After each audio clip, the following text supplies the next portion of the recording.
Alam mo ba kung saan makikita yung more option sa YouTube Studio app? So kung hindi mo pa alam, sa video na ito, gusto ko lang i-share sa inyo kung saan nga ba matatagpuan ang more option sa YouTube Studio app. Gamit lang ang cellphone. So kung wala tayong laptop, no problem kasi may solution tayo dyan. By the way, this video is not sponsored by YouTube Studio or any app whatsoever. Walang bayad to. Share ko lang talaga kasi baka useful sa iba. At kung may mga madali kang alam, aba i-comment mo lang yan para lahat tayo makinabang.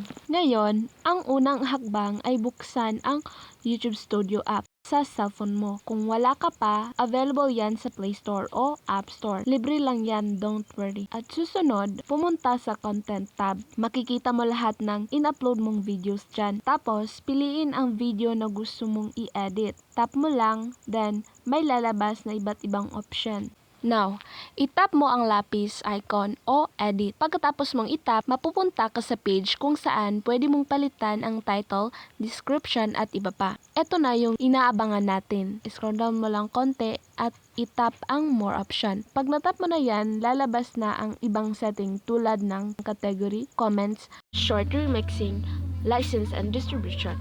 Ngayon, pwede mo na siyang i-customize ayon sa gusto mo. Gusto mo bang gawing entertainment or and so on ang category? So, pwede yon. At kung gusto mong lagyan ng location, pwede rin. Mas okay yan for discoverability.